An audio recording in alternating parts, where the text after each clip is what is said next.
I want us to have a look at the latest from Tanzania.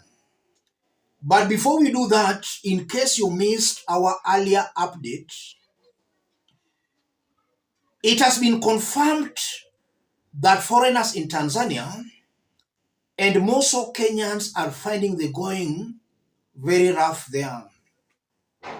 Hotels are being raided, East Africans are being detained without any cause at all. And that is happening because Samia's government believes foreigners led in the protests that were witnessed in Tanzania. And the story was also captured by the Standard. Sulu's vendetta, Tanzania has unleashed a ruthless crackdown on foreigners innocently accused of stoking post-election violence, with police and soldiers raiding lodgings, threatening borders, and detaining East Africans without cause. So it's terrible, ladies and gentlemen.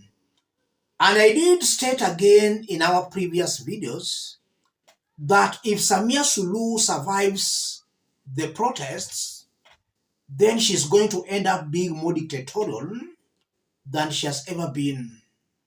And it's true from the latest, Samia Suluhu is becoming more dictatorial. There is a serious crackdown in Tanzania aiming at critics. Let's have a look at the latest from there as captured by Citizen Digital.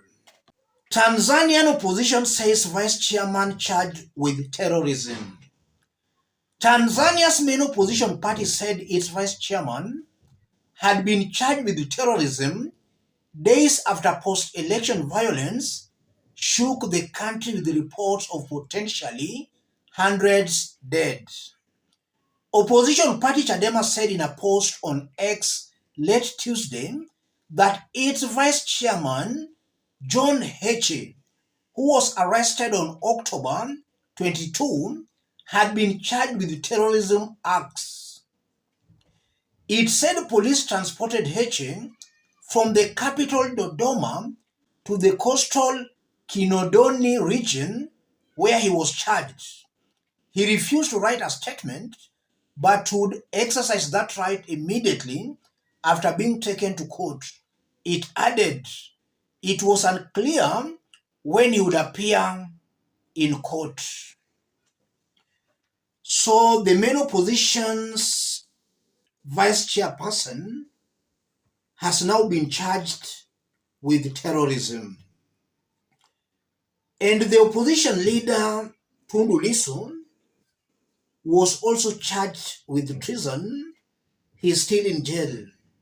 But the court acquitted him of the treason charges.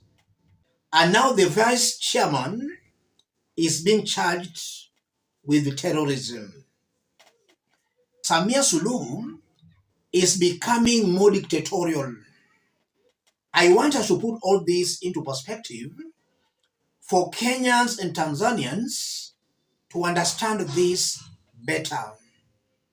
If you are watching us but you have not yet subscribed, subscribe, give the video a like. Let's proceed. Some weeks back, John Heche was arrested at the border when he attempted to cross over to Kenya to go bury Raila Odinga. So Samia Suluhu blocked him from coming to Kenya to bury Raila Odinga. It's disheartening that Samia Suluhu herself never attended Raila Odinga's funeral, but she's blocking others from coming to mourn Raila Odinga. Very, very unfortunate.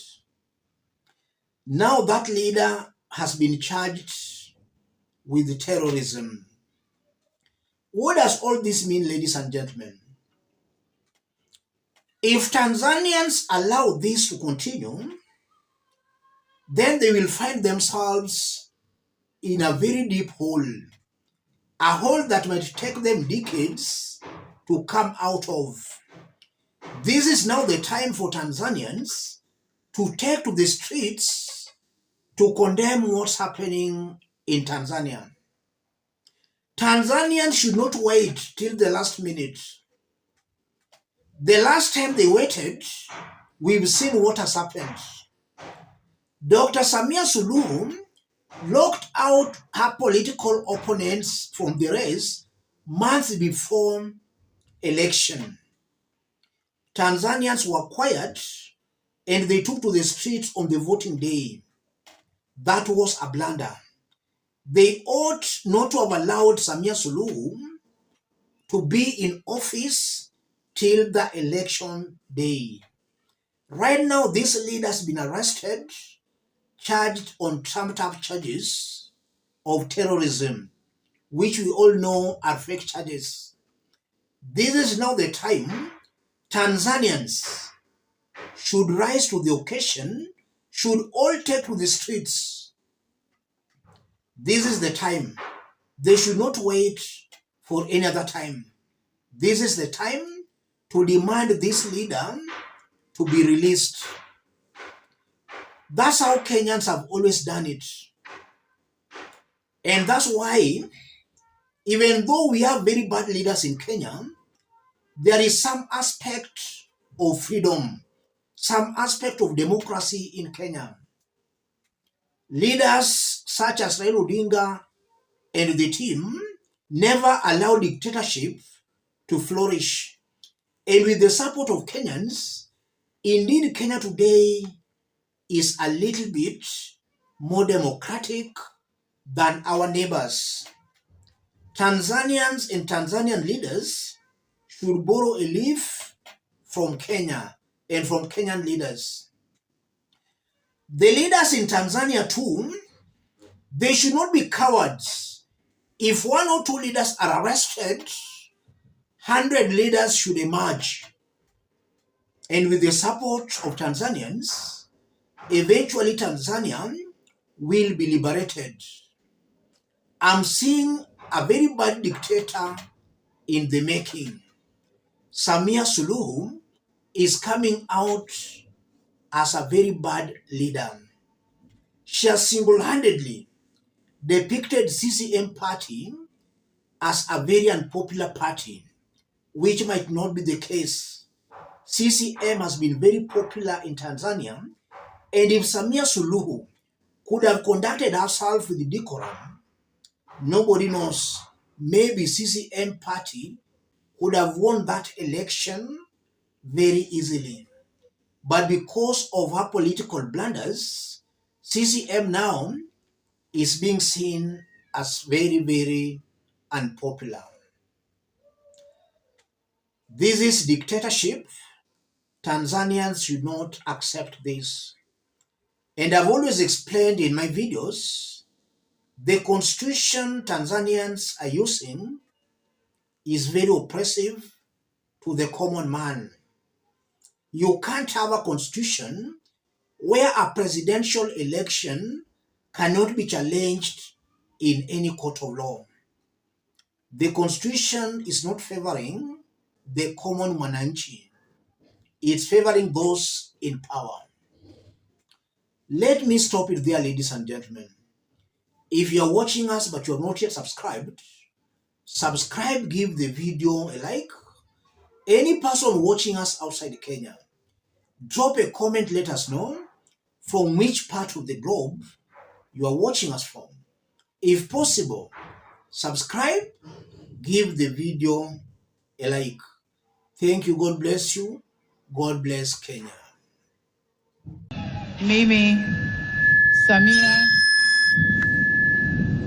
Mimi Samia Suluhu Hassan naapa kwamba nitakuwa mwaminifu kwa Jamhuri ya Muungano wa Tanzania na kuitumikia kwa moyo wangu wote, na kwamba nitaihifadhi, nitailinda na kuitetea Katiba ya Jamhuri ya Muungano wa Tanzania kwa mujibu wa sheria iliyowekwa. Ewe Mwenyezi Mungu nisaidie. Mimi Samia Suluhu Hassan naapa kwamba nitatenda kazi zangu za urais wa Jamhuri ya Muungano wa Tanzania kwa uaminifu na kutimiza wajibu wa kazi hizo kwa bidii na moyo mkunjufu, na kwamba nitawatendea haki watu wote kwa mujibu wa sheria, mila na desturi za Jamhuri ya Muungano wa Tanzania bila woga, upendeleo, huba wala chuki. Ewe Mwenyezi Mungu nisaidie.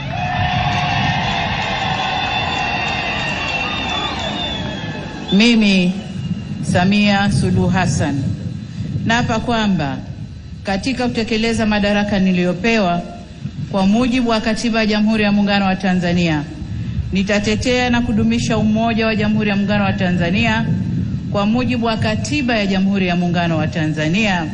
Ewe Mwenyezi Mungu nisaidie.